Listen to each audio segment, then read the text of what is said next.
Good morning and welcome to the Camnet Breakfast Show today, 19th December 2022.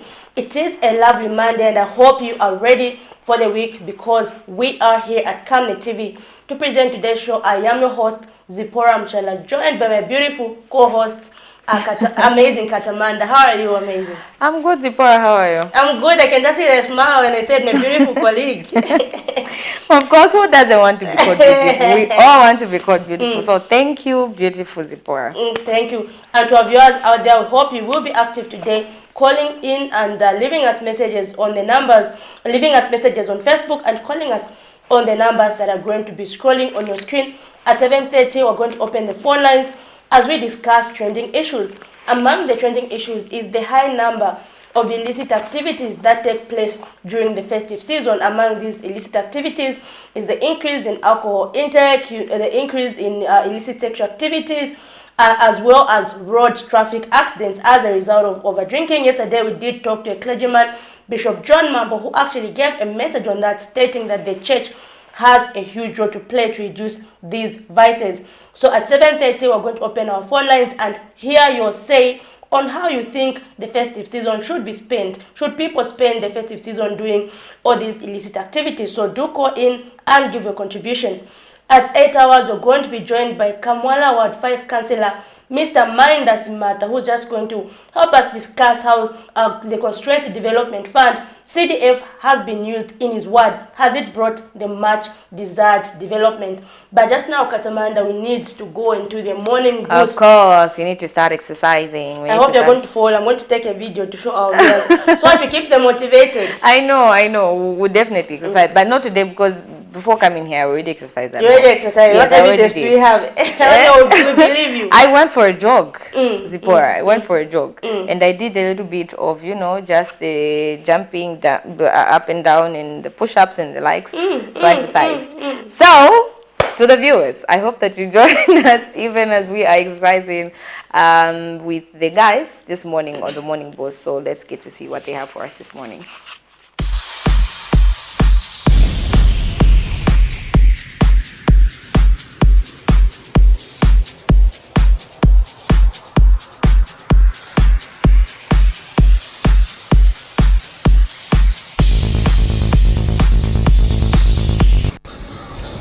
Come on, get ready, we go. The side squats. Basic steps. 3, 2, 1, let's go. Basic steps.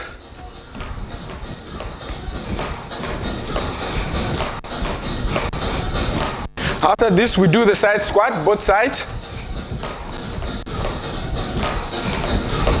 3, 2, 1, let's go here. 1, 2, 3, 4, 5, 6, 4 more. Let's go, 3 more. Let's go. 2 more.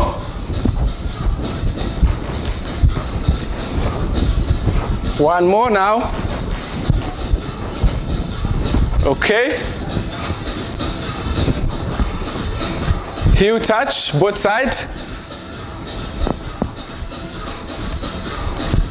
We go 3, 2, 1, let's go here.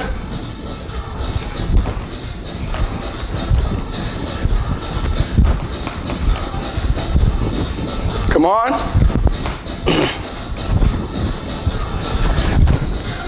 Let's go. That's 6, 7, 8, 9,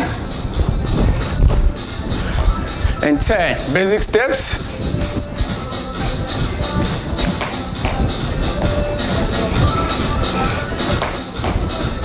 Now toe touch, let's go. 1, 2,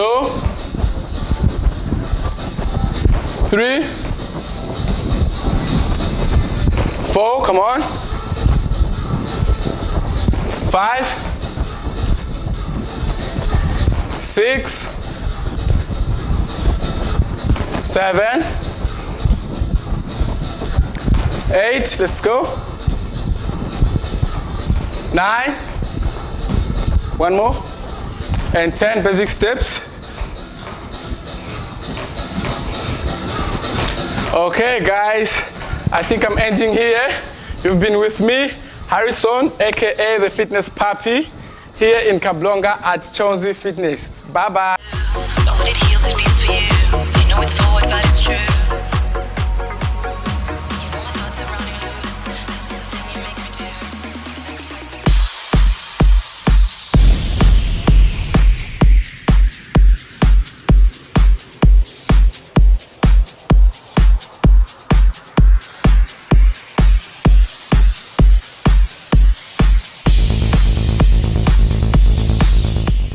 I hope you enjoyed your exercise there, because I was doing one or two things. I'm even out of breath here, but you know, we get used as we go on. You know, at first you get tired. Yeah. I told Miriam that beginning January, beginning in 2020, I've got a resolution to, you know, to be like Miss Zambia, to be slim and tall. You want to be slim and tall. So by the end of 2023, I'll be following the morning post every day. You know, consistency. Consistency is very important. Very, very important. But why do you want to lose though? Not specifically to lose, just to keep fit. Yes, I've been eating too much chicken and chips. Yeah, that should be the goal. And when you exercise, you need to avoid all those kinds of foods. We need to be eating healthy. You know, eating home cooked food. That's more healthy. Yeah. We're just giving other people business at our own expense, while our bodies are not being healthy. You know. But anyway, I would just go and have the health corner and see what the doctors have for us.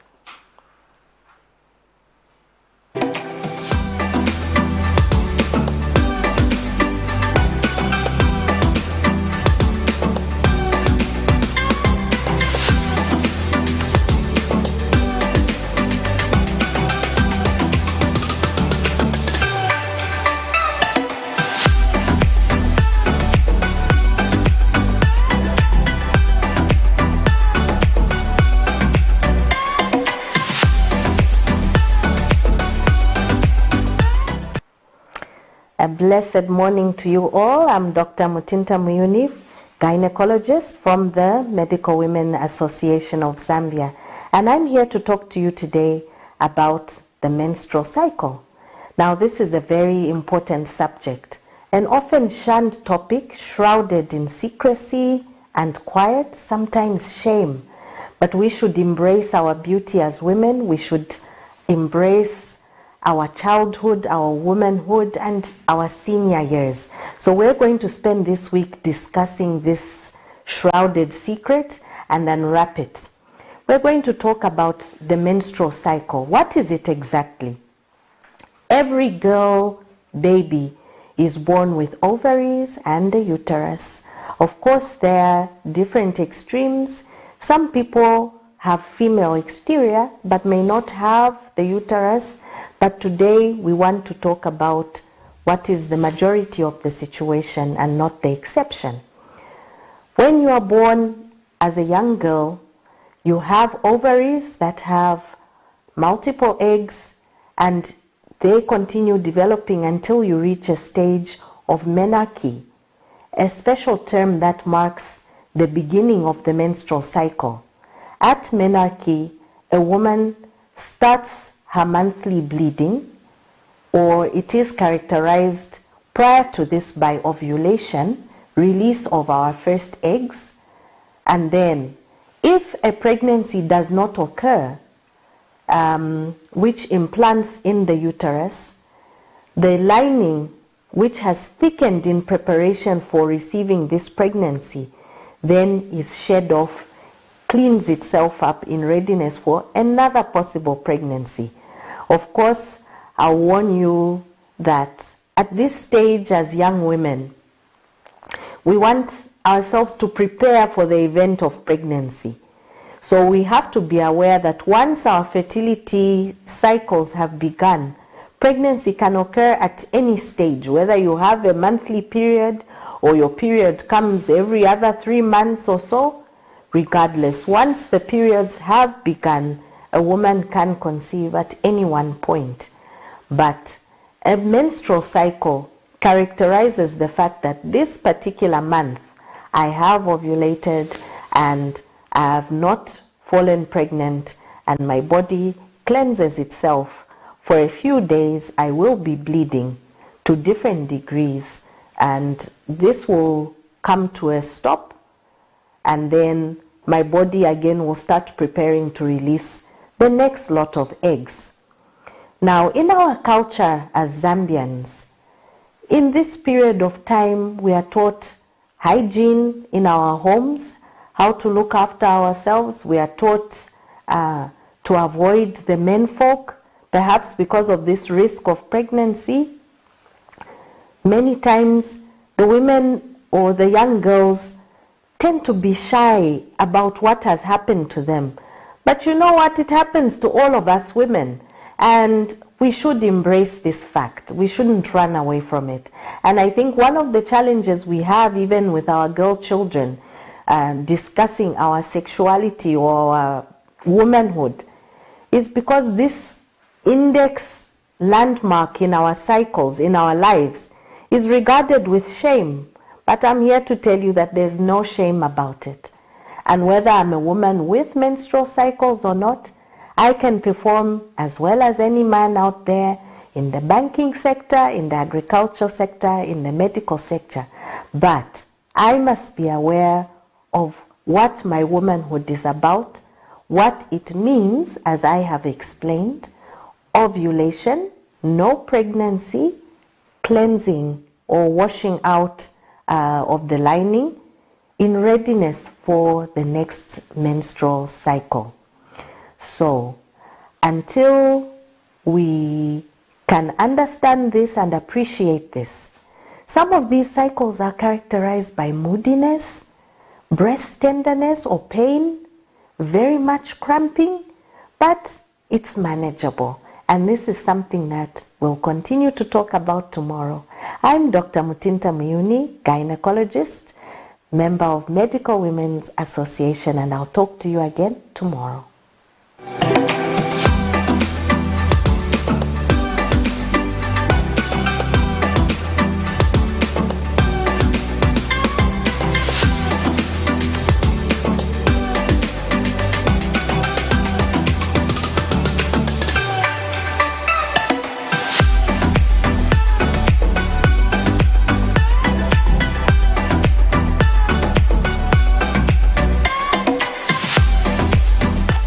And that is the doctor right there, and I hope that you, the viewers at home, have learned something. And one thing that I picked from what she said is that these are normal things and we shouldn't be ashamed to talk about them. Zipporah, in Africa, in Zambia, it's very uncomfortable. It's very uncomfortable, and it's considered as a taboo to just talk about, you know, menstrual hygiene or anything that is related to the menstrual cycle of a woman. But these days people learn about them in school, so everybody knows now. I think it has always been there, but just talking about it in public. In public. Yes, it's been like a taboo. But these are things that we're going through, and there's nothing to be ashamed about. Anyway, just now let's see how our kwacha is performing against other currencies. So the US dollar is buying at 17 kwacha 47 ngwe, selling at 17 kwacha 82 ngwe. The euro is buying at 18 kwacha 56 ngwe, selling at 18 kwacha 92 ngwe. The Great British Pound is buying at 21 kwacha 27 ngwe, selling at 21 kwacha 70 ngwe. The South African Rand is buying at 0 kwacha 99 ngwe and selling at 1 kwacha 01 ngwe. So Katamanda there, if you look at US dollar to the kwacha on the selling side, it's at 17 kwacha 82 ngwe, almost at 18 kwacha. And that's something that I'm sad about. I am sad. You know, we don't want to get to a place where we're coming from. You know, we had at some point we had reached 20, and I don't know. Maybe something will be done Should we be praying about it? We should be praying about it. And last week I was talking to a financial analyst on Friday who said, you know, the load management, the introduction of load management to actually make the kwacha, you know, depreciate further because it will result in reduced economic activities. So to mean that we're likely to see the kwacha going beyond 20 due to the load management. So because, you know, a number of SMEs are going to shut down. Just last week we were talking to some, you know, salon business owners who are saying, for us, we've been thinking of shutting down our salon business. How are we going to operate when there's no power? Business will reduce. It's better we go and, you know, into other businesses. Maybe we go and start selling tomatoes or something like that. Because most of these things are dependent on electricity to survive. So we just hope, for sure, we'll not see the kwacha as predicted by the financial analyst. We hope we'll not see it there because we're always hoping for the best for our country. So that we reach, you know, prosperity by 2030 because that's the goal. That's it. That is the goal. And talking of, you know, electricity, we also have another issue where there was an anticipated increase in electricity tariffs, and you know that was supposed to make the electricity more expensive. So, but then yesterday we saw the United Party for National Development spokesperson, Mr. Cornelius Mwetwa, actually clarifying that there will be no tariff increase of electricity. At least some good news. At least. That's in January. We don't know. He said in January. We don't know about. We don't know about. We just hope that at the end of it. Okay, I'm just hoping, like really hoping that it's not only for January, but also, you know, till. But anyway, we're yet to see what will happen. But for now, the only thing we can do is just hope for the best. And then let's just take a look at that story where the UPND spokesperson, Mr. Cornelius Mwetwa, was talking about the electricity tariff increase. The overall electrification rate in Zambia stands at less than 25%, with urban areas having the higher rate than rural areas, according to a study by the Policy Monitoring and Research Center in 2018, which still stands today, revealed that Zambia's electricity demand would triple by the year 2030 due to increased population. This demand inevitably means that government requires private sector investment into the energy sector to meet the rising demand in the country. These challenges have been identified by successful administrations and stakeholders through different studies, like the recent cost of service study conducted on ZESCO, which has highlighted ZESCO's status and its inability to meet the power demand, as well as the need to have private sector players in the energy sector. The study released recently has raised debate on whether the Energy Regulation Board will increase the tariffs or not. United Party for National Development Party spokesperson Cornelius Mwetwa says no immediate tariff increase will be effected as circulated in January 2022 until the necessary steps are taken. Mr. Mwetwa was speaking in Lusaka Sunday. January 2023, there is no anticipated increase or immediate increase or hike in ZESCO electricity tariffs. What is going to happen is that as a result of the cost of service study report being released in January 2023, it is expected that ZESCO, after review and consideration of recommendations contained in that report, will make an application to the Energy Regulation Board for a possible tariff adjustment, which will be reviewed and determined by the Energy Regulation Board and not by ZESCO. ZESCO simply makes a proposal for tariff adjustment. Meanwhile, Mr. Mwetwa also took time to comment on the shortage of drugs in health facilities. He says government has made strides in dealing with the matter, with at least 65% of the drugs being available in health facilities. As members of parliament were debating on Friday, they were debating statistics of March and not statistics of December 2022.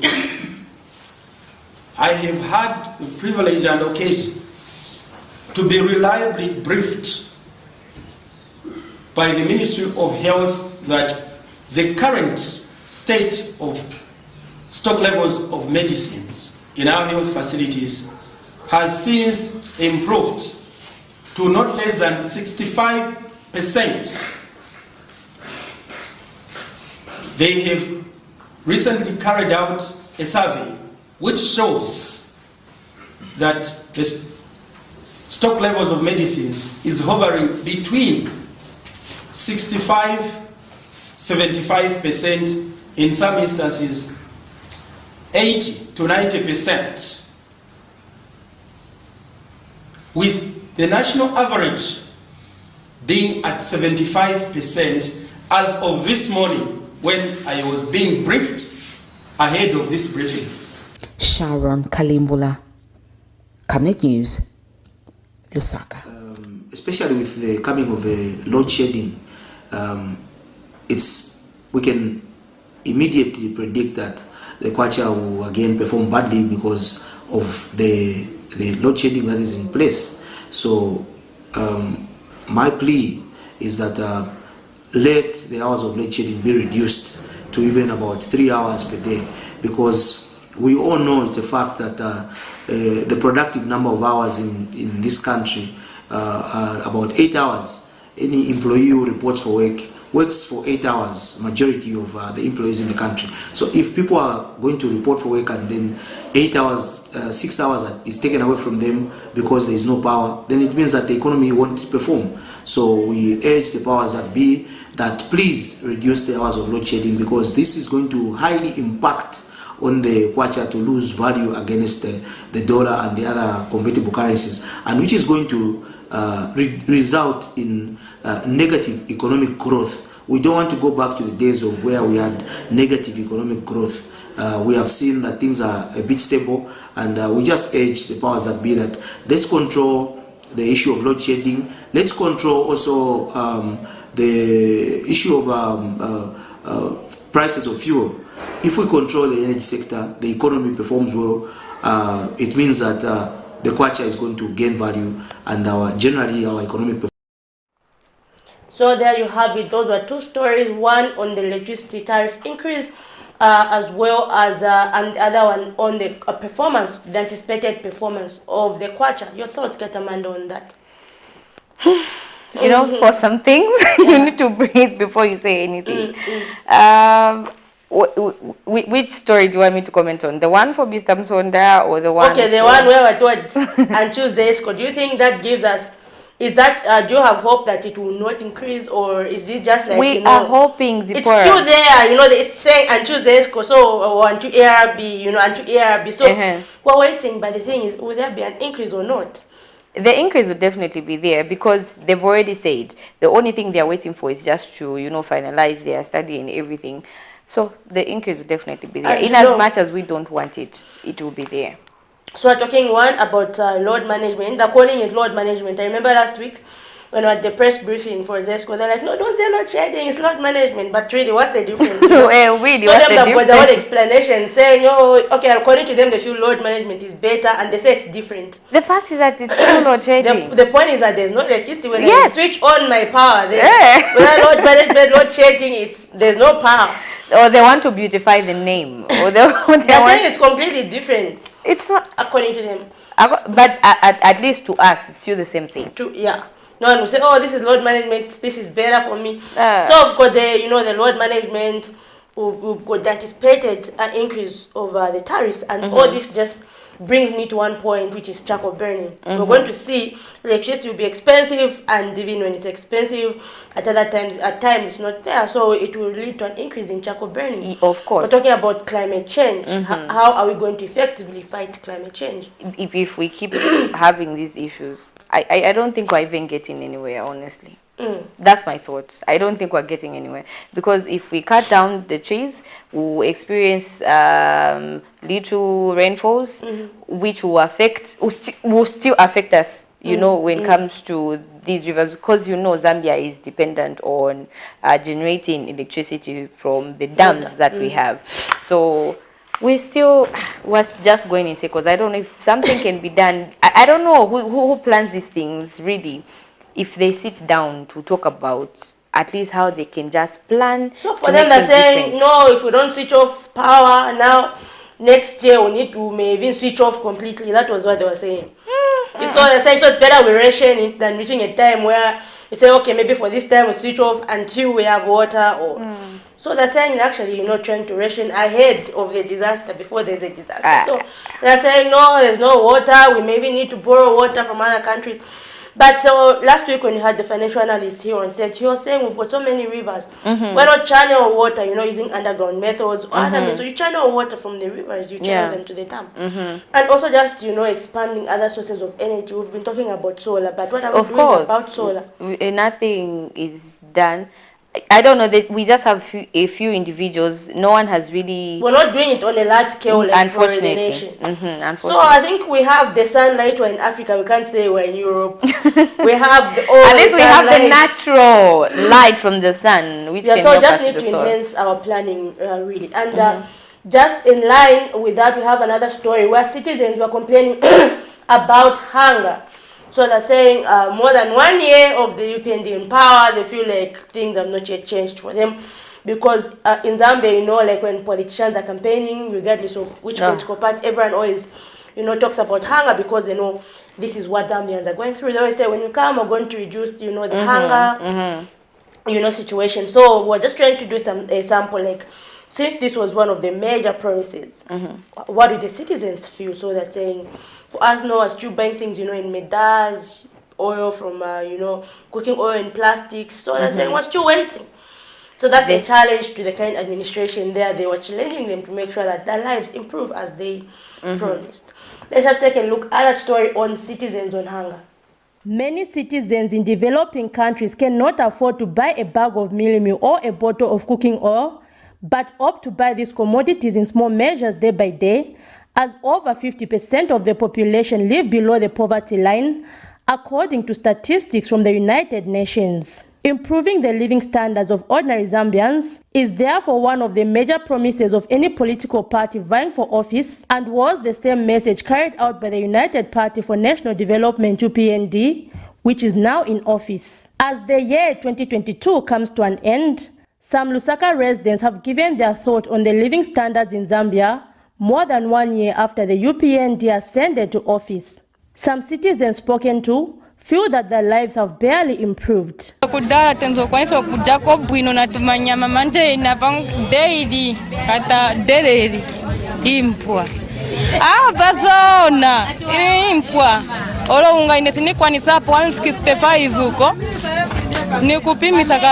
daily mami.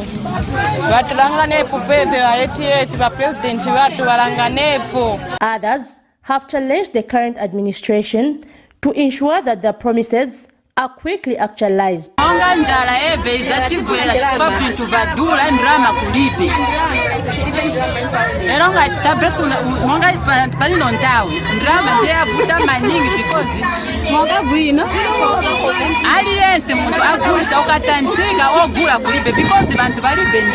They say they are expectant for 2023, hoping that the situation will improve. Zipporah Mshala, Camnet News, Lusaka. Quite interesting there, where citizens are speaking of hunger. And like we're having a debate here, we're saying, is 1 year enough? Is 1 year not enough? And I would like to hear from you, our viewers. Is 1 year enough for the UPND to be charged? So just now we officially open our phone lines where you can give your view on the various trending issues that are happening in the country before we go into our main interview at 8 hours. So among the trending issues is the issue of hunger in Zambia. And another trending issue is the issue of illicit activities during the festive season. We were talking about alcohol abuse, the increase in sexual activities, and we talked to a clergyman, Bishop John Mambo, who even expressed concern, saying if not curtailed, these things can even lead to a high number of HIV cases. And of course, because people just let loose, during the festive season. So he's saying now the church should, inculcate morals to make sure that we save ourselves You know, the funny thing is, we're talking about the hunger levels where some residents were complaining about the hunger levels. And you talk about these illicit behaviors that people are having. Where are they getting the money to buy the alcohol? Because You know, it's a time of celebration. When it's a time of celebration. But where is the money coming from? When it's a time of celebration, no, citizens have got different levels. Some, the poor ones, of course, they won't afford. But those ones who are well to do, they all misbehave. So but people say, no, I'm middle class, me, I'm, you know, high class, this one is lower class. So you find that, you know, those ones who can't afford to eat, obviously they're struggling. But yeah, different classes also. Therefore, anyway, but honestly, I'm just hoping that things will get better because, you know, hunger has been the talk of, I don't know, we've been talking about it even, I think maybe before we're even born, people were talking about hunger, and now we're growing up, we'll start having kids, and we're still, every politician that comes into power, they always promise to say we'll end these hunger levels, we'll do something about them. But we see nothing that is being done. They come, they give us promises after promises after promises, but nothing really is happening. They are in power now, and now they've been in power for like a year.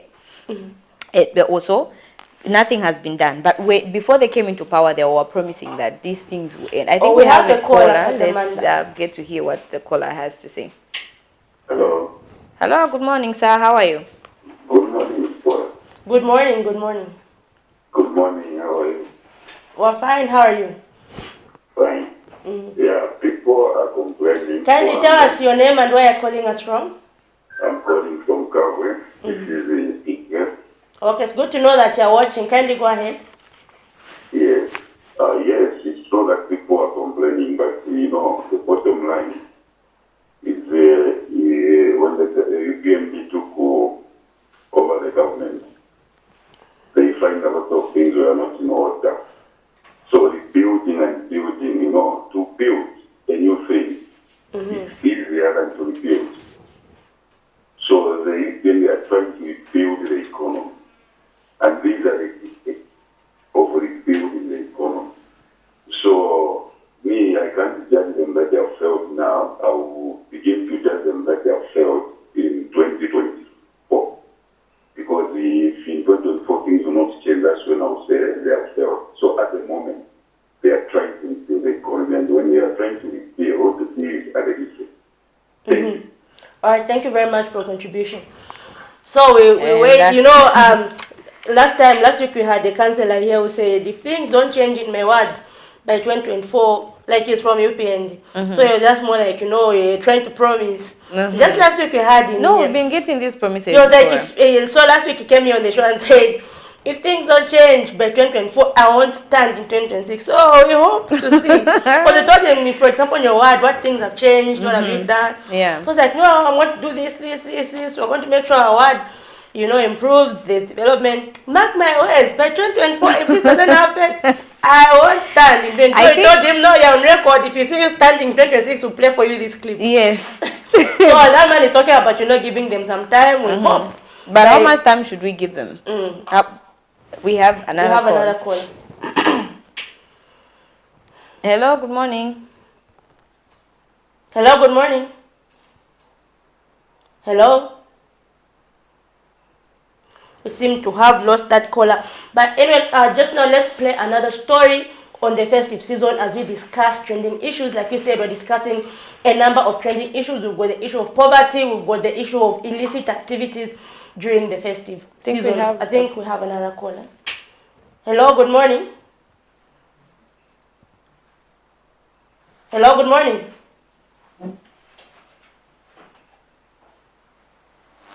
Okay, we seem to have lost. Hello, good morning. Hello, good morning. Can hear you?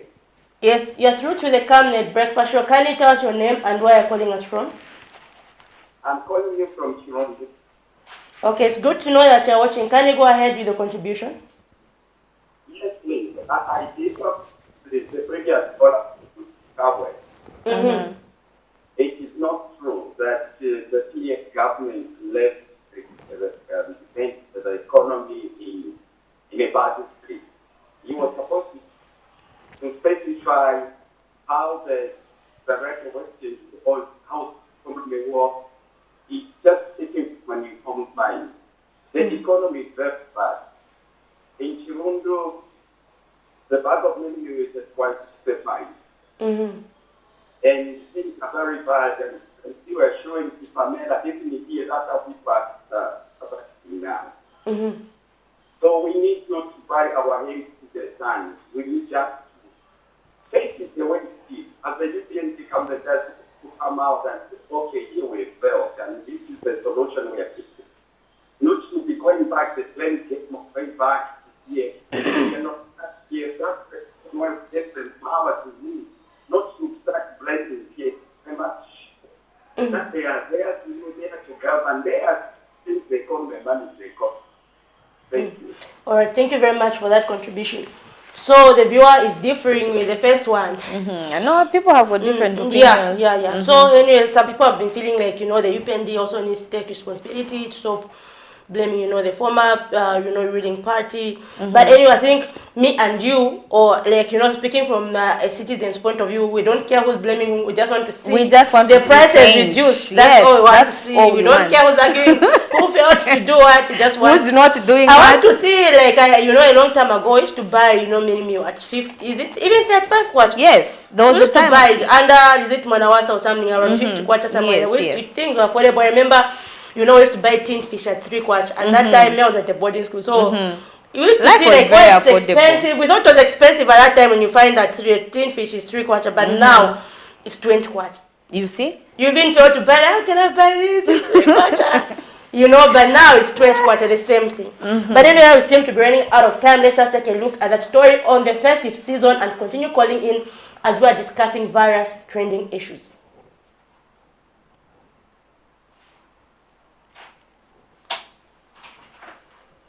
We have a story on the festive season ready. Anyway, Kadamanda, as we continue waiting for that, we have another caller.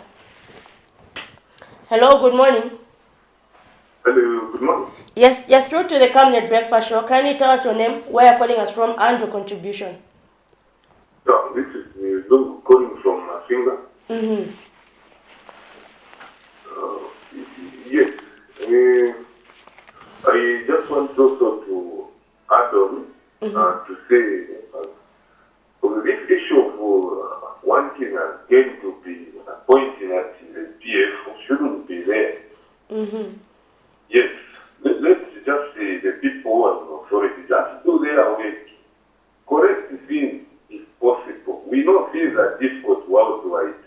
So they should just explain to the people, tell them what we are experiencing, and I'm sure the interventions that they are going to make so that things get back to normal a bit, than just saying no because of the PF is gone. Let's forget and let's force ahead and control things.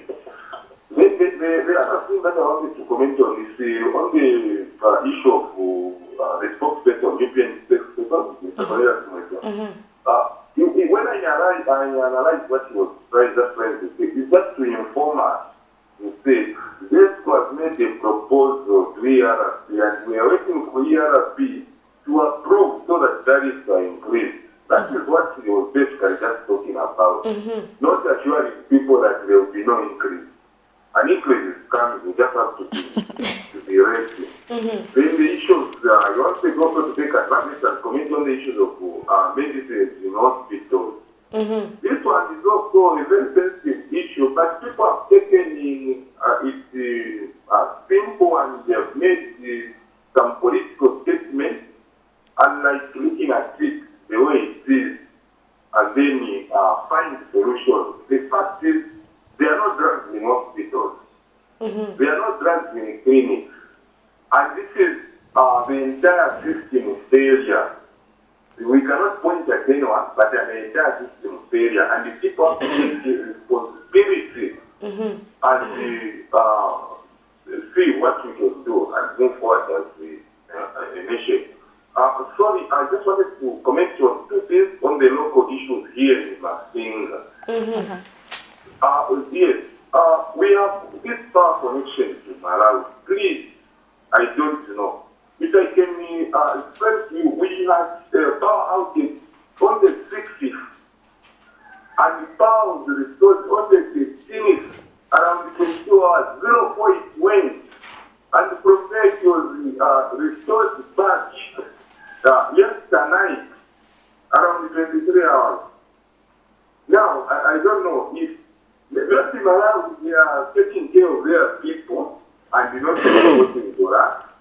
When we want to go into rotation, and we are giving them, because Zambia also supplies to Malawi. On the other side, it's Pacha side. And this other side, they know that back to Malawi is a big that. Now, why is it that us here, we are facing this kind of power outage, when on the other side, we are feeding them with power? I think let us also cut so that this is which are on this side are faced with power. Yeah. And we have the bridge which connects Muyombe to the rest of Zambia. It rained last time, vehicles got stuck. So I don't know if the parliament is closed. I would like our MP to come so that they wait and see what they can do with the CTF man that is situated by the... It is well noted. We definitely get in touch with the member of parliament for Mafinga. No, I'm saying it is well noted. We'll get in touch with the MP for Mafinga and find out those issues. Thank you for calling us. Yeah, thank you. All right. Yeah, so in the number of issues, I'm just surprised that they don't have power for that long period of time. That's a long period of time. Yeah, at that time I was talking to, some other MPs, especially from the eastern province, who are saying, is it Lundazi MP, Brenda Nyenda, who was saying for her in her constituency, bodies in the mortuary are rotting because there's no power. Oh, no. That there's no power. So, so people I'm sure are forced to bury. Imagine someone dies today, you bury today. Yeah, because you have no choice. Because you can't keep them. That's just, again, somehow when you keep the body, it's like you're coming to terms with the dead. Now, if someone dies today, bury today. The very day. It's like, you can be traumatized. I know. At least 3 days, you come to terms with it. Yeah, it gives you time to just accept. Not like you're talking to someone in the morning, in the evening, in the underground. Like, how? So, anyway, we do have another caller. Hello. Good morning. Hello. Hello, good morning. You're through to the Camnet Breakfast Show. We can hear you. Can you tell us where you're calling us from and your name as well as the contribution? Yes, this is Okay, it's good to know that you're watching. Kindly go ahead.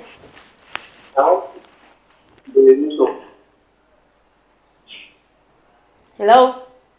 Yes. We can't clearly get you. Kindly speak up. Yeah, I want to... Yes, but the Minister and Province of the University. Okay, kindly call us back.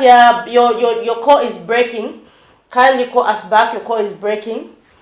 So anyway, I think amazing. We're just going now into our next segment. But before we jump right in, let us play that story on the festive season as we jump into our next interview. With Christmas and New Year holidays being only a few days away, Zambian citizens, like many others around the world, are in a celebratory mood.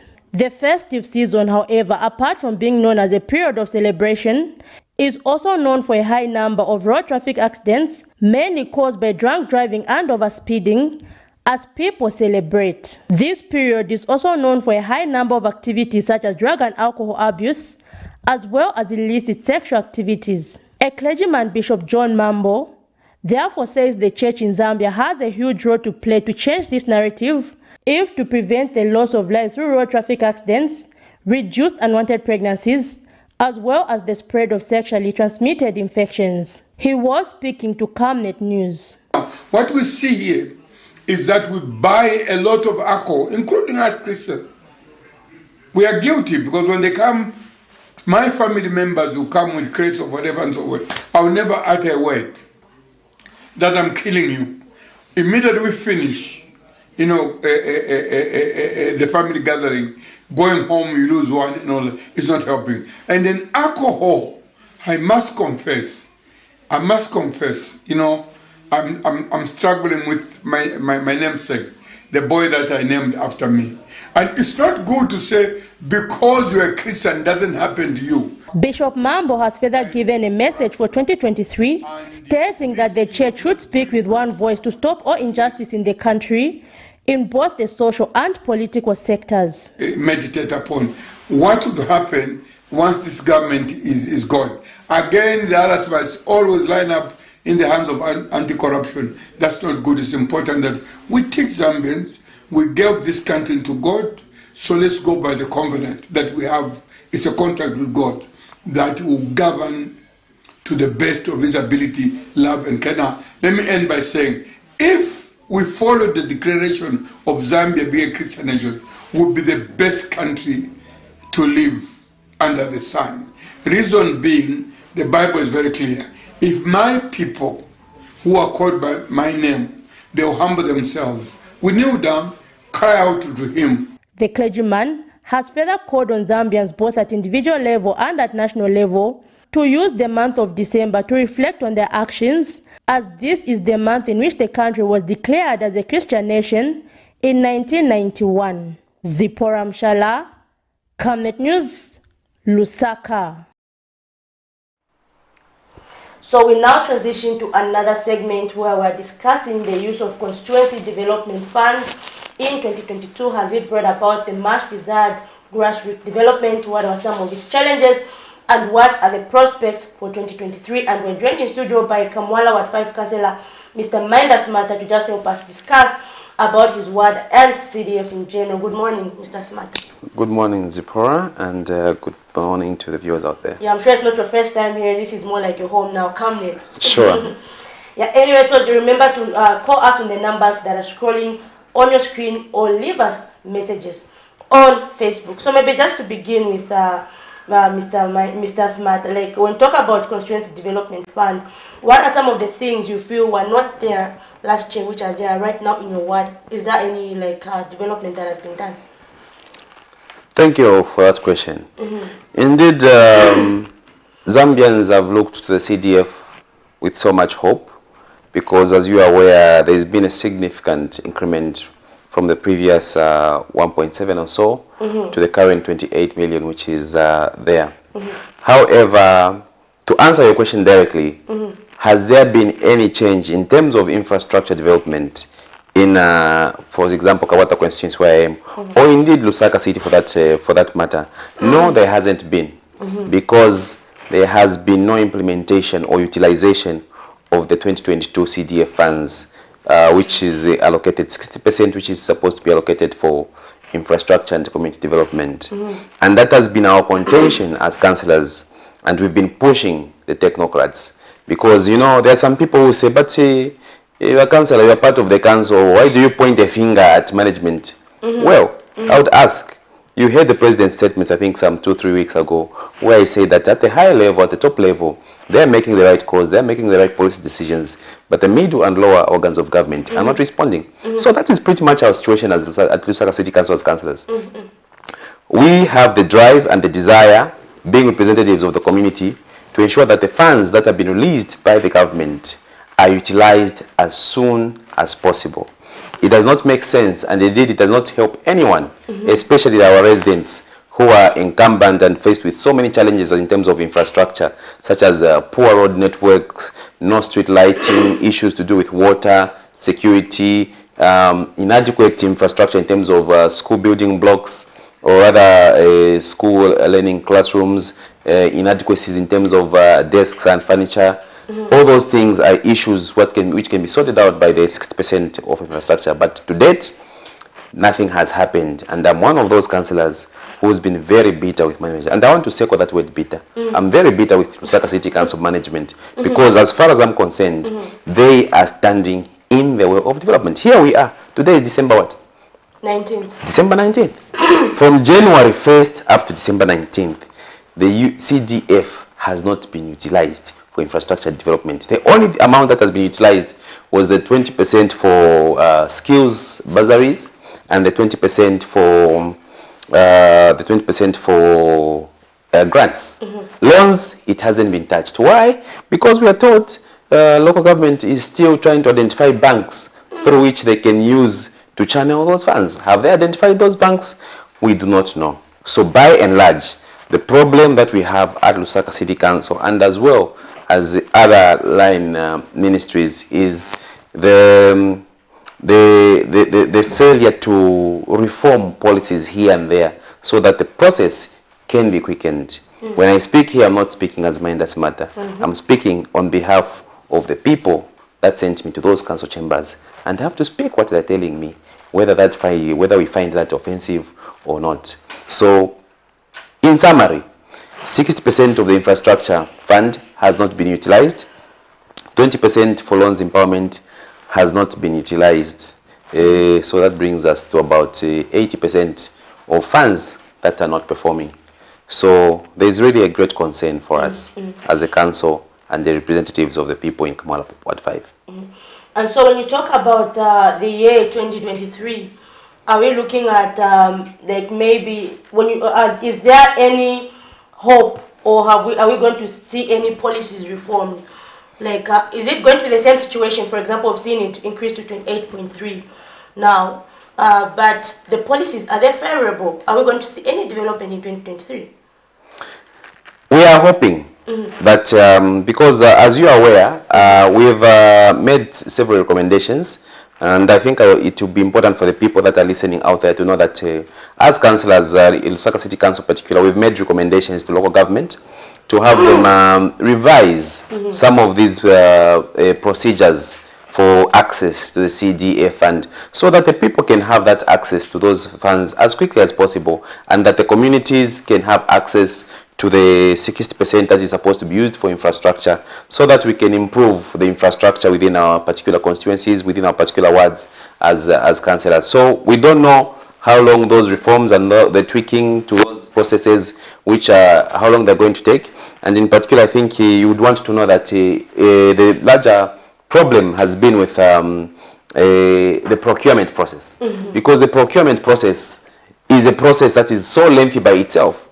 I'm sure you are aware about the issue of the crisis of drugs in our hospitals. Do you know where the problem lies? The procurement process. Okay? Ministry of Health has said the funds have been released by the Treasury. In fact, there's been a larger allocation from the Ministry of Health. But of course, we're looking at ZAMSA. ZAMSA is the... I'm talking about drugs. Yes. There really are no drugs. Yesterday, I went to see a patient and I had, to buy even just, vitamins. So that's really a crisis. No, so imagine someone who, doesn't have the money. Are they going to be able to buy that? Yeah, it's a crisis. And it all comes down to us as ward representatives in our areas because we see these things. We've got clinics where you go to a clinic, you're told, oh, cancer. So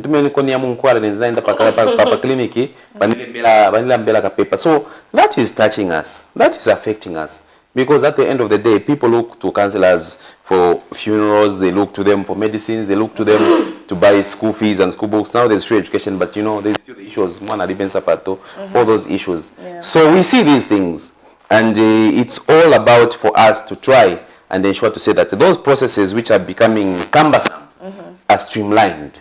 So that the process of releasing funds and procurement and all those things that are supposed to be done before we can see development in our particular areas are sorted out. Otherwise, we are not so pleased ourselves with the performance as far as the CDF is concerned because the money is there, but the process for that money to be disbursed and utilized is what is problematic. And I can tell you, for example, like in my ward, there are projects for 2021 that have still not been finished. 2021, 2021 June. Yes, you see. So we are behind like in 3 years. There's an unfinished maternity wing at Kamala South Clinic. Up to now, I'm always knocking on the door of the town clerk, always knocking on the door of the director of engineering to say, what is the situation about this clinic? It's not just a clinic; it's a market. A market, toilet facilities, which are now being vandalized. Pipes are being stolen. Toilet pans are being stolen. I think you covered that issue in Kamala South. You see, that's what happens when projects are lying idle and there is no completion. They begin to they become susceptible to vandalism and theft, and that's what has happened to the maternity wing. And now we have to look for more money to invest in those projects so that we can get those things up and running. Meanwhile, the community is losing out from the utilization of the CDF. Markets are not being developed. Clinics, maternity wings are not being completed. The loans for the grants and empowerments have not been rolled out. So here where I'm sitting, I'm a very unhappy councillor because I feel that my work is being frustrated.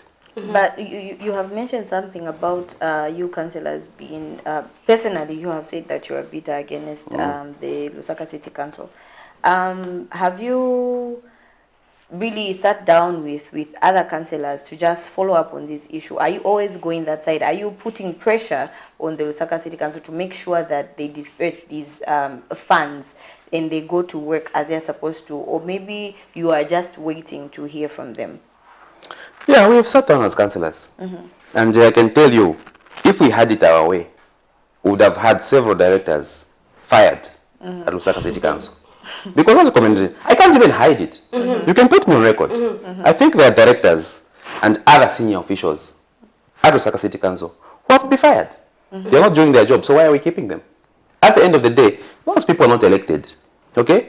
When people see things that are wrong in the community or development that's not taking in the community, people want to call the town clerk. People want to call the director. People want to call section heads. They'll call the councillor. And when you have failed to deliver development, who's put on the spotlight? It's you elected a leader. It's a council. Okay? People will punish you through the ballot. You know? Yeah. Are those guys going to be punished through the ballot? They'll work. And besides, and I'm always telling them to say, our 10 years are very short. It's only 5 years.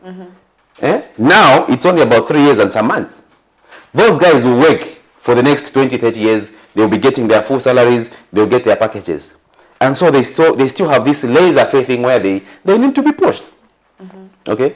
So, for us, our recommendation is that some names will be submitted to the local government for firing. I think it's high time this government started firing people who are not performing. Is it like the only alternative, just getting people fired? I've found from experience that people work better when their jobs are under threat. Not just from simple talking, they don't respond. So when there's a threat of being fired, people work. So to our viewers out there, please call in or leave us messages on Facebook. We are discussing, has CDF brought development in 2022? Because the overall purpose of CDF was to bring grassroots development in your various areas. Have you seen the water worked on, the roads worked on? Have you seen the development that you desire to see at community levels? Do call us on the numbers that are scrolling on your screen or leave us a message on Facebook. And we have a message from one of our viewers here who says constituency development fund is also a promise. So the viewer out there feels CDF is a promise. They feel like, you know, in short, maybe they're talking about them not having seen it. They feel like it's a promise out, which is it's more like just a promise and it's not there. Yet. So maybe, yeah, so there's this notion out there where people feel like maybe the UPN does not even have this money. They're just talking, but maybe just respond to the viewer. Is it that the money is not there, or is it the procedures that are prohibiting the use of the money? Okay. I think I understand where the viewer is coming from. Because you see, the CDF is only part of the development agenda or the solution to development in communities. The CDF is not the panacea or the magic wand that will end all poverty. There are several line ministries that we are working with, the Ministry of Community Development, Ministry of Education, Ministry of Health, Ministry of Infrastructure, who all have a budget line and have got a role to play in bringing in development. So, I can understand when people say, where is the CDF? Because look, if you take, let's say, for example, the component on empowerment, okay, that's about 20% of the CDF. Okay, so if you are to give grants to several cooperatives or to Bungo to in the community, it's not everyone that will get. And those that won't get, automatically they will feel, well, it hasn't made a difference for me. And if you look at the percentage of the whole constituency, we are only talking about maybe 5% or so at the most who are having access to that. So the rest of the development has to come through macroeconomic management, and that is what the president is always talking about. Several things have to be done in fixing the economy so that the economy can become more productive, we can expand the revenue base, we can expand industry, energy, so that from there jobs begin to be created. It's not everyone, it's poor. It's not everyone that will get money from the CDF. That's not possible. Okay, but holistic development will come through recovery of the economy, better performance of the economy in terms of improving certain sectors such as mining, such as agriculture, tourism, and other pertinent areas of the economy. Once these begin to perform, and right now they haven't reached their optimum levels, because you know where we're coming from. There's some people who don't want us to refer back to where we're coming from, but that's a reference point. They're actually quoting earlier saying, you PND, don't say PF did this. No. It's a reference point. It's a reference point. Even in church. But you're talking about CDF, is it a reference point when you're talking about CDF? For development? Yes, CDF is a reference point for development, because that is money that is directly allocated. No, I'm saying the PF, is it necessary to say the PF, since you people have actually increased it, shouldn't you be able to do more than they did? No, I'm talking about the broader economic perspective. Okay, I'm not just talking about the CDF. Right. Of course, we've got one or two things to say about the CDF. Previously, in the previous regime, there was 1.9 that was the CDF. Now it's 28 point something. So really, that is a plus for us. But in terms of broader economic issues, such as job creation, such as improvement in business prospects for Zambians, those are bigger economic issues, and an economy cannot just recover miraculously in 6 months or 1 year or so. We are saying there's a lot of damage that the economy has suffered, and to repair that, it takes time. But we are on the right course. We have scored several parameters, such as in education. At least there's free education. Still, we have to work about classroom blocks, because there's free education, but you find maybe there are 100 or so pupils loaded in one class. That means we need to expand the learning facilities. We need to put in more desks. We need to employ more teachers. And that's why I'm saying I'm a beta counselor here where am I, because I still haven't supposed to be fired. I still haven't received a single classroom block in my ward. No classroom block. So when January starts, there are a lot of pupils that are going to be stuck in very, very small cubicles or classrooms. And with the coronavirus that we've heard is coming.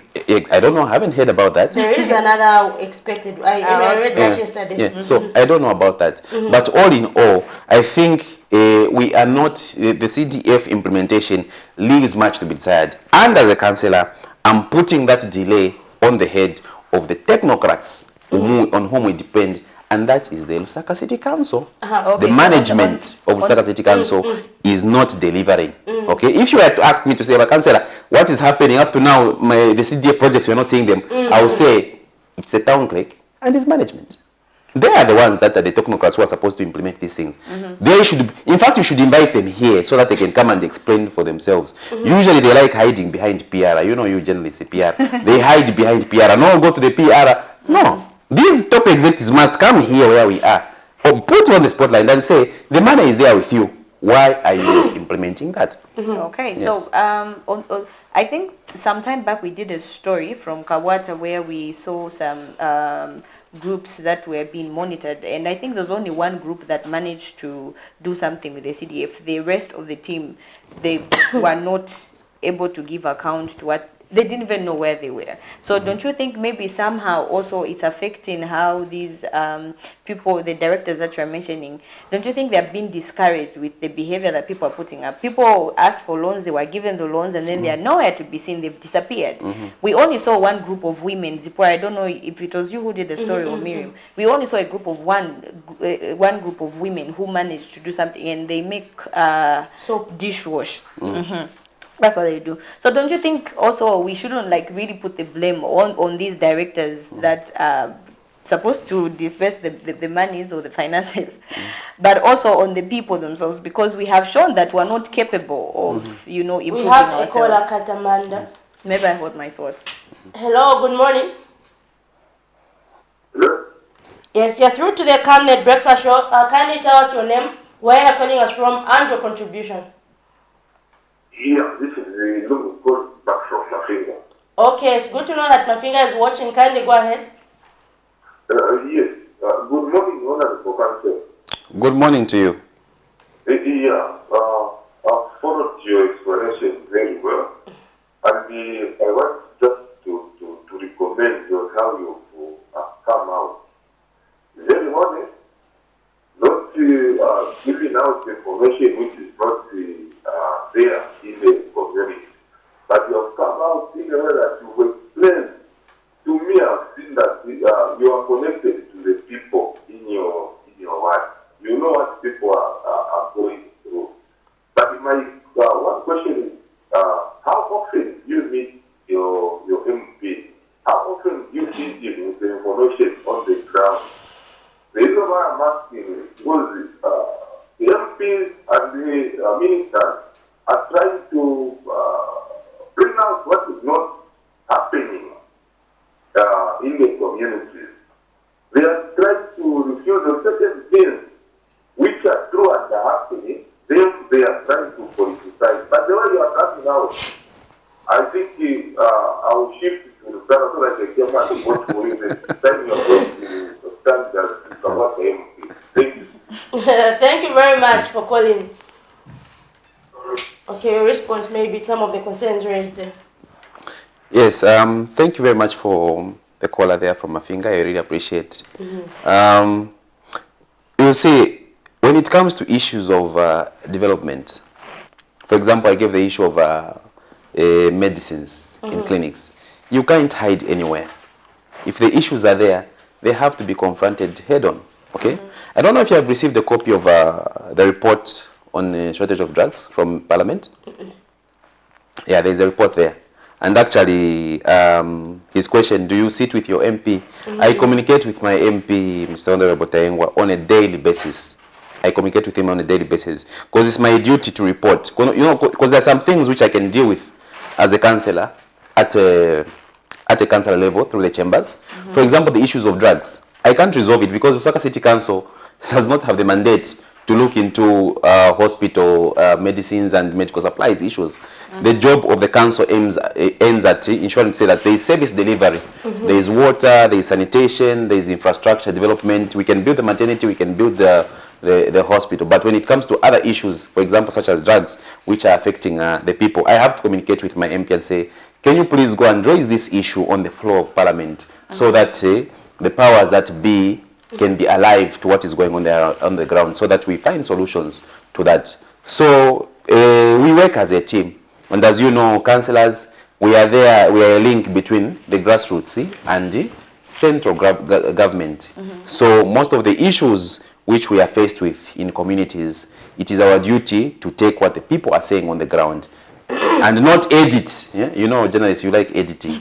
Us, we are not supposed to edit. We should report it as it is, okay? So that people up there can get the true information and decide on how best to resolve the issues. So at the moment, one of our key communications is that we need the CDF guidelines to be redrawn, because if they are not redrawn, by the time I'm finishing my term as a councillor in 2026, I will still have projects for 2023, which would have not been implemented. Already you have mentioned that there are projects from 2021 that yes, the maternity wing at Kamwala South Health Post, very critical facilities. This time doors are stolen, you find ceilings are stolen, electricity panels are stolen. And that's money again. You see, and that is, it's like, it's taking us backward. So I think there needs to be a reform, especially with procurement, because if I was to give you, if you are to ask me to say, what's the single biggest problem with the implementation of CDA funds, I'll tell you it's the procurement process. Because the procurement process by itself, it can even take 3 months. From the time you approve a project to say, okay, we are going to have a 1x3 classroom block in Kamwala, we are going to have a construction of a market shed, we are going to have a construction of a police post, and maybe the procurements of 2,500 desks. And those, by the way, are the projects which are in Kamwala. From the day they are approved, to say they are approved today on 19th December, you might see procurement now, the process is being authorized in March 2023.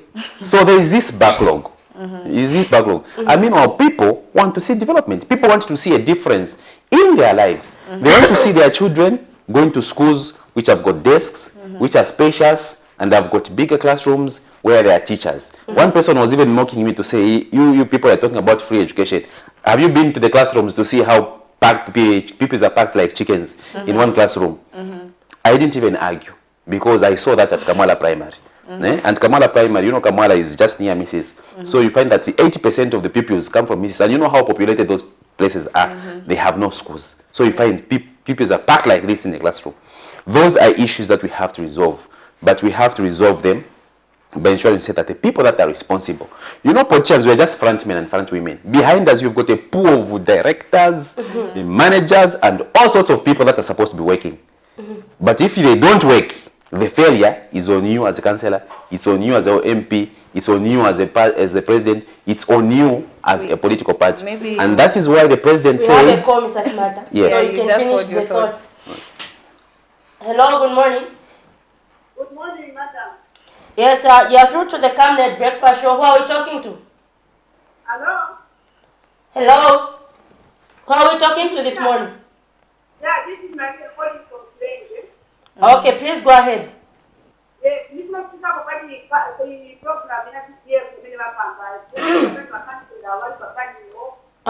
Please go ahead.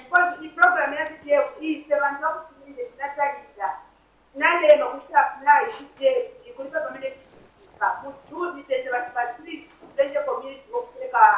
application. Then the next thing I produce that here I apply annual. Is trouble to one in the Bangomuria, what side of the under the water of state. Please the development of state of the under the street. Please have to one another PC so that economic can be of your own full of change of community. Not any development under the state. Okay, Ziko Mokambi.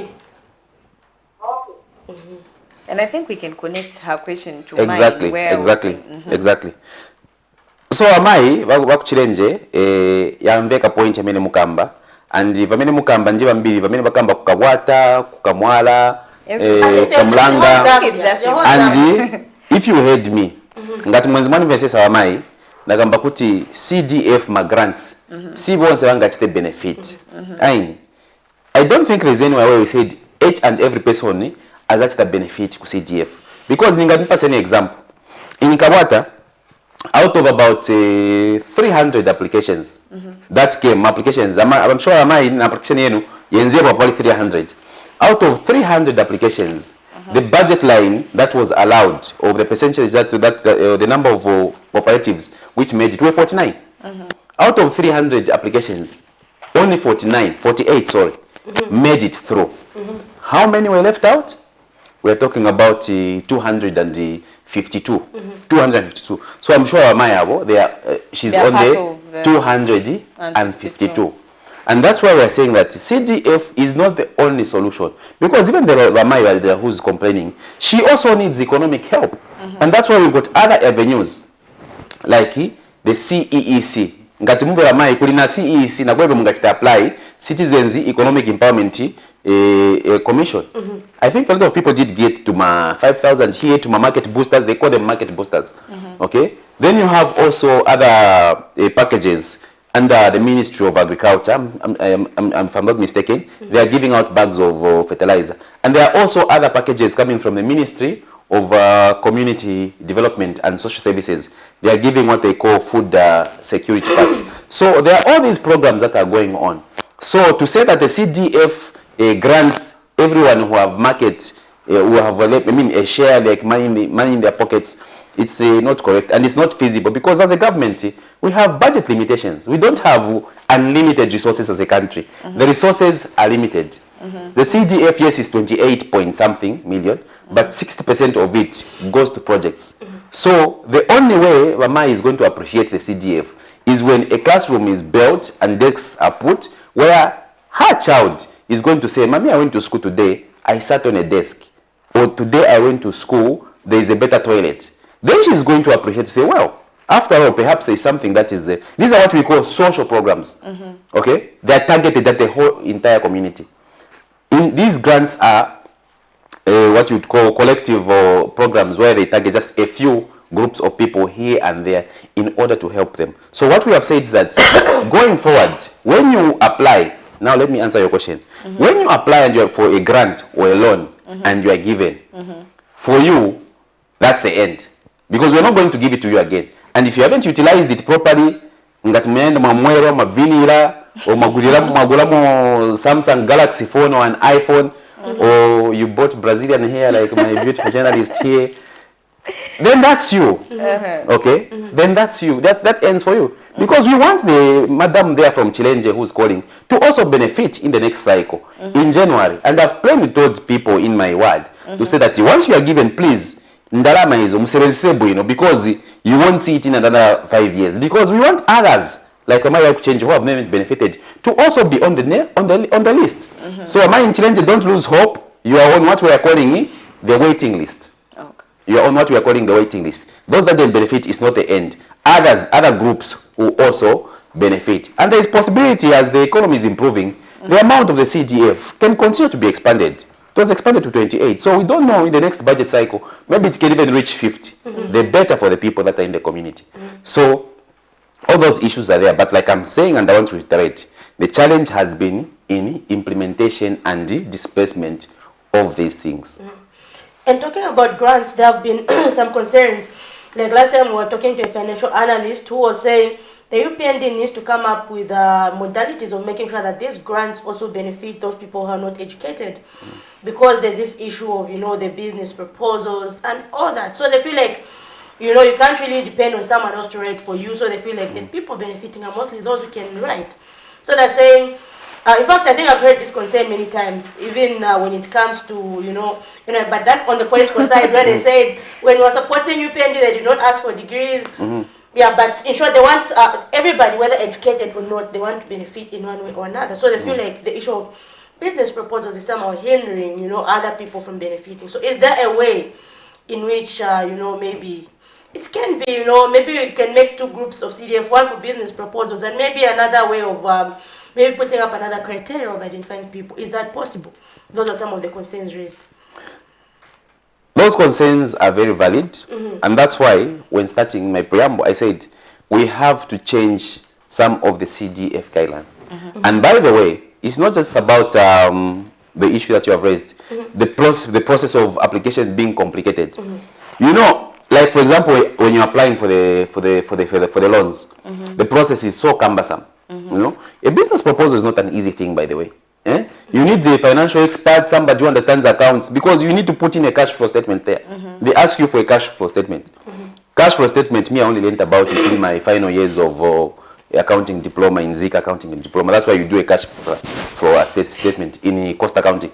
So now, how are you going to expect somebody who's never been to school, or even a grade 12, even a graduate? Because graduates came to me to say, I can't say, I'm a papers, I need to write a business proposal. Not everyone is interested in numbers, University graduates. So we need to amend that process, because the CDF is not targeting people that are already educated, they're graduates and all that. We are looking at the most vulnerable people in our society. And vulnerability is coupled with the low levels of education.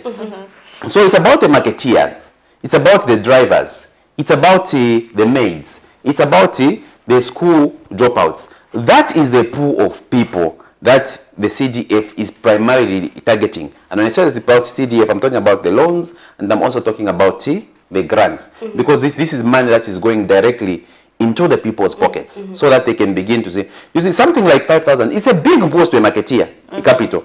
Just a 5,000, because if you go to a stand where a marketeer is saying, tomatoes here, Visashi, and whatever, if you add that, maybe it would just be maybe 2,000 or 2,500. Then you give this person 5,000. It's a big boost. So our target is not those that have got, those that are highly educated. No. It's the process that seems, that makes it seem as if it's for those that are very highly educated. No, we are targeting those that are at the lower bases of the economy, the people that are vulnerable, the people that can't have 3 meals a day, the people that are school dropouts. Those are the people we want to empower. But to answer your question, there is also need for skills education, because there's some people they don't have a craft, they don't have a course. Okay, they don't have a concrete business idea. You give them that money, how are they going to utilize it? And we emphasize to say this money should not be split. You are 10 in a cooperative. Here is a 40,000. You say, okay, let's split it 10 ways. Yeah. You're not. We said no. We said. I think that's what I've seen something like that, where they are given the money and then they decide to share it equally. That is very disadvantageous. That is very disadvantageous. Because you can't really do much with a small amount. Yeah. That is not advisable because, you know, when you're applying for these grants, you state somewhere there what business you want. Do you want to put up a car wash? Do you want to start a fresh vegetable? What are you going to produce? Okay, and in my word, I'm glad I've seen 1 or 2 people that are producing dishwashing material. Yes. Some of them, yes. Some of them I don't know. But we're going to have an assessment and a report on the utilization of the grants. We'll say out of the 48 people that were empowered, how many have actually started sustainable businesses? And what are the consequences to those that have not done anything?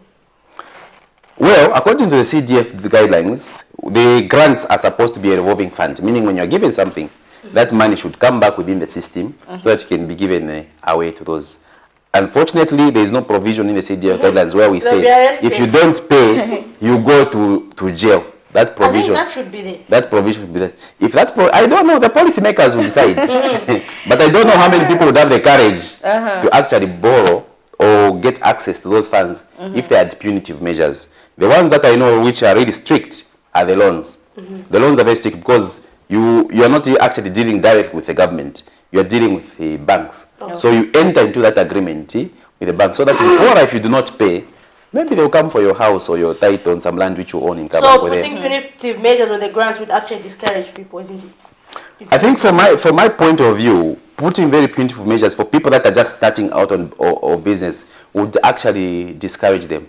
Because, you know, the business experts, they say that 9 out of 10 new businesses fail. Right? You've heard of that, eh? Yes, yes. Yeah, so it's not easy to start a business. Even if you wanted to start, you are wearing Brazilian hair, but if you wanted to start Brazilian hair, I don't know how far you would go. Maybe after 1 or 2 months, you say, business, your course.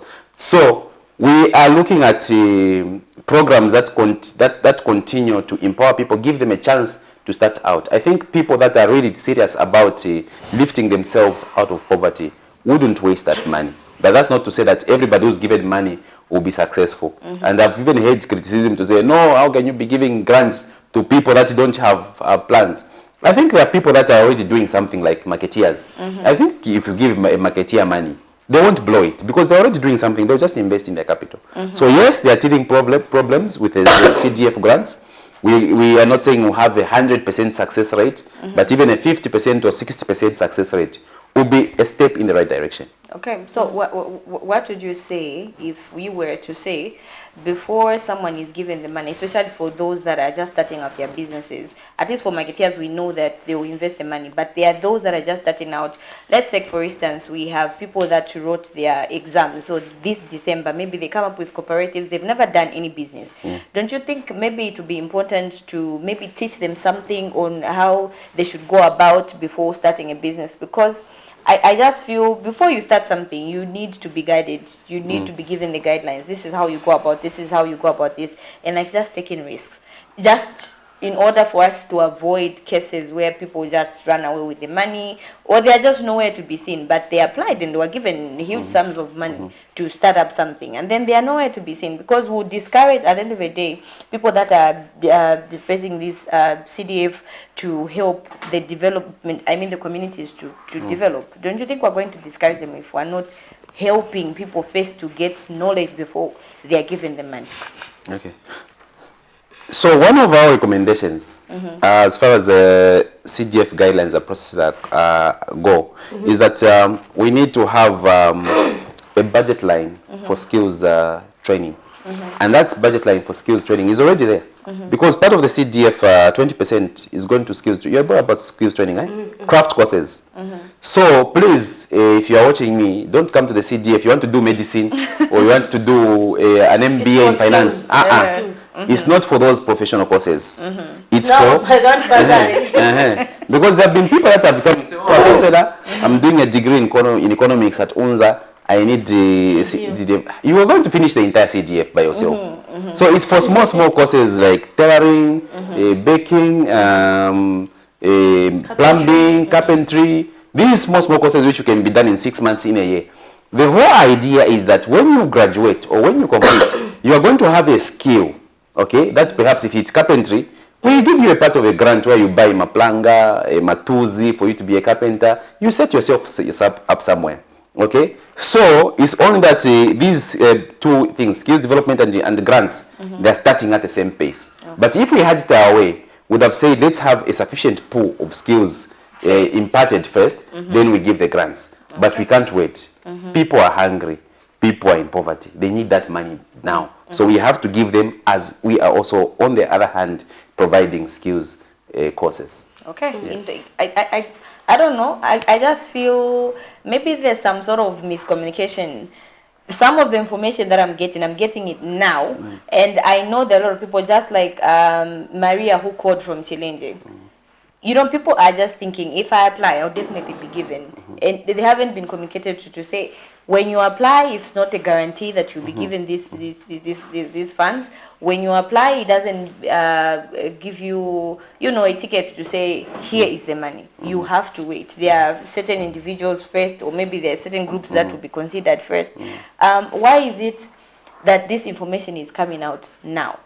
Because it's obvious. I'm not the only one who doesn't have this information, but also Maria Huko, she's an example. She doesn't know. People are just thinking, if I apply, I'll be given. They are not told. Even before they started applying, they were just told, you go and apply and you'll be given these loans, you'll be given these monies. They were not told. Why is it like that? I can't speak for others, but I think... Specifically, yes, that's what yes. But you see, even in the budget, budgets always have, that's why it's called the budget. It's always a limitation. Even the house where we're coming from, okay, you don't have infinite resources. Maybe your household is getting something like a 5,000 every month. You have to budget. I think maybe you hold your thought. Okay. We pick this call. Hello, good morning. Hello. You're through to the Camnet breakfast. Can you tell us your name and where you're calling us from?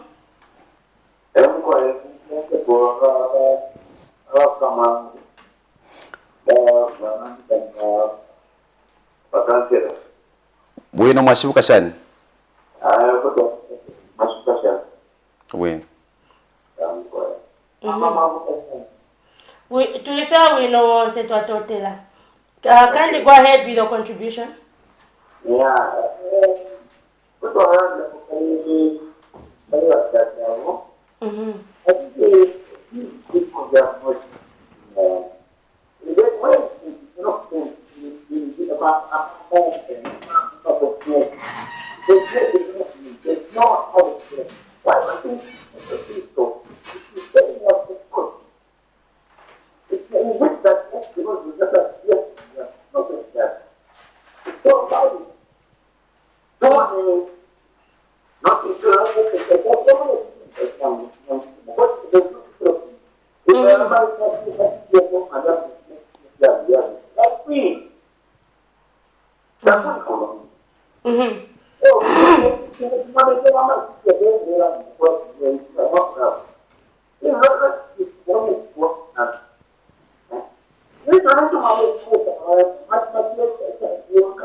Okay, thank you very much. Thank you very much. I think it was not so clear, but Overall was saying he's not seeing anything happening where he is. That was the complaint. I think you explained on the procedure. But you said the procedures, and maybe you can just respond to the caller. Okay. So, like I was saying, the beneficiaries of the CDF, yes, we are not saying that it's each and every person in the constituency that is going to be a beneficiary. The CDF has got three components. There is infrastructure, there is 60% infrastructure, 20% is skills development, and 20% is empowerment. Okay? So, people will benefit in various ways. Okay? For example, how are children that our minors that are under the age of 18 going to benefit, 16, 15? Those are going to benefit from infrastructure when build classroom blocks and put in new desks and also build better toilet facilities, making the surroundings more conducive for learning. That's how they benefit.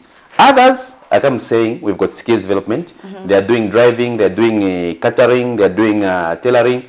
That is how they're going to benefit. Then others are going to get direct funds to their businesses. Those are the grants we're talking about and the loans. Okay? So not everyone will benefit from that 20% because it's only 20%. Okay? We are saying it's available to anyone there is no corruption, there is no handpicking. And that's why we've been saying, let everybody apply. Because the only way you're going to have access to that fund is if you apply. Okay? And we have said, once others benefit, for example, in the 2022 allocation, 2023 we are going to look at another group. 2024 another group, 2025 another group, 2026 another group. And our understanding is that we are not empowering an individual with funds. We are empowering groups of cooperatives. They are 10, they are 20, they are 30. The understanding is that when we empower groups, and that's why we've emphasized and the guidelines emphasize that these should be given to groups, not individuals. That's the grant part. Should be given to groups and not individuals, because we want this money to go into circulation so that even people like you who are dealing in Brazilian hair, you have more customers, okay? From the business that are doing, they'll be doing fine, they'll be making more profit. That money will spread throughout the wards and the constituencies. That's why even the CDF guideline says when it comes to tenders and contracts, and the president has made this very clear, those should be awarded to people that are resident and doing business in the constituency. The whole idea is that there should be money circulating in the local economy. So if you got a poultry project, you apply for CDF or grants. That poultry project, we don't expect you to go and put a poultry in Kafiwe. You are in Kabwata, then you go and put a poultry project in Kafiwe and start selling chickens in Kafiwe. That defeats the whole purpose. Yeah. We want you to put the poultry in Kabwata constituency or sell the chickens in Kabwata constituency, because we know you're also going to employ a few of your colleagues to work for you. So what you call the trickle-down effect in economics is going to be there. The beneficiary will not just be the person that gets the money or the group that gets the money, but they'll be doing some sort of business that also have a trickle-down effect in terms of employing other people, such as ordinary workers or suppliers to your business. So the whole economy begins to grow. So our focus should not just be limited to say, no, those are all that are benefiting are only the ones that have been given the money. But there are also other people that will benefit, because if you're into poultry business, you have to buy feed. You have to buy your chicks. Maybe you need to put up a shelter, you need to buy roofing shades, bricks, you need a bricklayer. So a lot of people will be involved in that process. But the key is for these monies to be distributed, to be granted as soon as possible. As I'm speaking to you, 10% of the funds, which is from the loans, is still stuck in government coffers. And we are happy that the Minister of Finance has made it clear to say that these funds will not be recorded. Because if that policy was still that say, if you don't utilize the funds, they go back, I'm sure Lusaka would have lost the entire CDF allocation for 2022. Unfortunately. Quite interesting. And maybe when you talk about, these cooperatives, many of these businesses are, dependent on electricity. So just a few days ago, we talked to some of these people, from some of these cooperatives, even just some, business people who need electricity to operate. So they're saying they feel that, the load management that is, going to start is defeating the electricity dependent businesses. It's going to shut down a number of, cooperatives. Your thoughts on that? I think it is true. So they're saying it defeats the purpose of the concerns. The concerns are genuine. The concerns of the people regarding this pending load shedding management, they are very genuine. They are very genuine, the concerns, because the small businesses depend on power. Like, for example, the barber shop where I go, they depend on power, so much on power. The salons where you go, you depend on power, okay, to have these things. But these are issues which are being tackled at a central level, at a central government level. And I've heard for the Minister of Information, Honorable Chushi, I think she said something about staggering the load management in a way that it will be able to mitigate the impact. Okay, so we don't know what the Minister of Energy is, how the technocrats are dealing with it at that level. But I think there's been a recognition to say that this process or this load shedding is going to take place. It needs to be mitigated in a way that does not totally shut down businesses. Because at the end of the day, yes, the people, small businesses, enterprises, especially the small, medium enterprises, they depend on direct power from ZESCO. The bigger companies can afford to absorb this load shedding because they've got standby generators, they've got solar power, others have got biofuel, others use gas, they can afford that. But by and large, the small and medium enterprises depend on power. So I think there should be mitigations, because I've also heard even increment of tariffs. I'm told, yes, that is also going to be phased in a way that you won't feel the direct impact. I think the Minister of Information said to be phased over what, 4 years? Over a number of years, yes. So the impact wasn't just like they just cut it here and now. It has to be phased. But all these things have to do with the unforeseen circumstances. You know, we are, Zambia, we're dependent on hydropower. Hydro means water. So if there are any fluctuations or something goes wrong at Kariba, there is little that you can do about it. These are forces of nature. That's why we've been talking about coming up with an energy mix where we just don't depend on hydro, but we also look at coal, which we have in abundance. We have solar, gas, and other things. Even you should start using gas stove in your house. You look at those alternatives. Gas stove, isn't it now like issues of fuel and all that? No, gas I'm told is very affordable. I haven't tried it myself, but I'm told it's a very nice alternative to power. I'm scared it will explode. When I look at that thing, it looks like it's ready to explode. No, there are ways in which they are utilized. So we have to start moving away on dependence from hydropower, because the day that will be a serious drought in Zambia, what will happen to us? You know. So there are all those issues. So just get to play that story on SMEs that we did on 15th December 2022, even as we go towards concluding. Let's hear what the citizens had to say, the owners of small medium enterprises had to say on load management. 2021 statistics from the Ministry of Labour and Social Security show that 73.2% of working Zambians are employed in the informal sector, specialized in various businesses. The sector has also been seen as the only hope for Zambians who have been unsuccessful in finding employment in the public and private sectors. The forming of cooperatives using funding from the Constituency Development Fund, CDF, has also increased the number of businesses in this sector. Needless to say, most of these businesses are electricity dependent. In this regard, owners of electricity-dependent businesses in Lusaka have frowned upon the 6-hour load management schedule, which has begun Thursday, 15th December 2022, stating that this will kill most of their enterprises. A fresh fish seller, Kayumba Kasongo, says alternatives to hydroelectricity should be quickly actualized, as the load management has been attributed to low water levels at the Kariba Dam. Then in Gaizamba road shedding.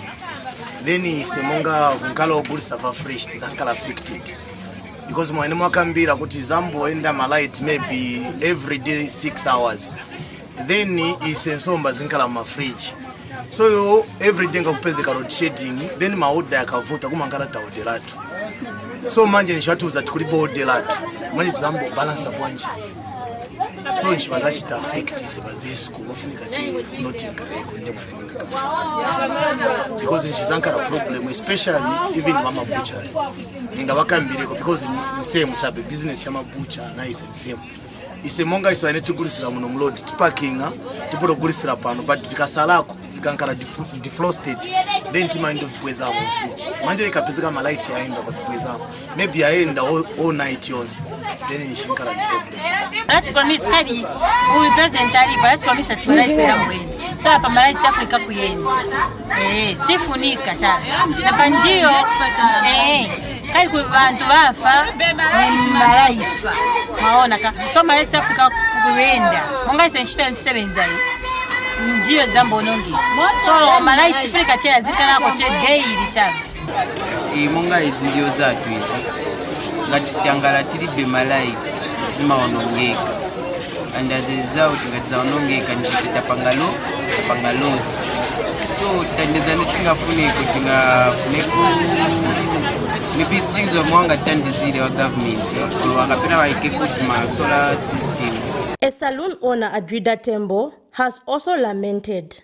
Deni muolo muyangane saluni ni challenge ngani malaiti ni waste. Cause saluni enda na malaiti. Once chapenga kulibe malaiti sunga sevenze chili chonse then bana tizasunga bwanji. As a government ifunika yatiwonapo ife muno bazimai tivutika manti. They say if no urgent action is taken, more citizens will be reduced to poverty as they survive through these businesses. Zipporah Mshala, Camnet News, Lusaka. So there you have it. That was the story on small medium enterprises. Just talking about the issue of load management. Maybe just a few comments on the story, even as we conclude. Yes, The issue of load management or load shedding is a concern for us as elected leaders, as councillors, because we live with these people in the communities. We see how they suffer every day to make a living. Saloons, barber shops, these welders, carpenters, they depend a lot on power. That's why I'm saying there needs to be mitigation measures, especially health institutions. Health institutions, I think they must be prioritized when it comes to load management, because those are critical areas of healthcare. So we need to, and I'm happy that the Minister of Information has said there will be a staggered phase in terms of the load shedding, whereby the number of hours shouldn't literally cripple you from doing your businesses, but it should be managed in such a way that the impact is minimized, so that even as the water levels begin to increase, then we can have a normal restoration to order. Because you do realize to say that this, as at now in Lusaka, I don't know if this load shedding has begun in Lusaka. I think where I stay, I haven't experienced it. And I'm told it's because we were in the World Cup phase. So if ZESU can have that consideration to say, well, let's let people watch the World Cup for now, that's a mitigation measure. Because if they wanted to say, no, we're just sticking to the program, whether World Cup or not World Cup, we will not change. But they are sensitive, okay? They are sensitive to people's plight. So in that same sensitivity which they have applied to World Cup, I'm sure the same sensitivity will also be applied when they look at how to minimize the impact on small and medium enterprises, these small businesses which we depend on to make a living. I don't think it will be what people are blowing it out of proportion to be, oh no, there'll be no electricity for like maybe the whole day. No. Mitigation measures are always put in there. The country is not going to be on shutdown, but the impact will be minimized. And I think we just have to stick through with it. It's no one's deliberate policy that water levels at Kariba or whatever happens at Kariba. I'm not an engineer myself, but I'm told the issues are there. It's the technocrats themselves who use those facilities, who manage those facilities, who are advising us, so that at the end of the day we can be restored to normal.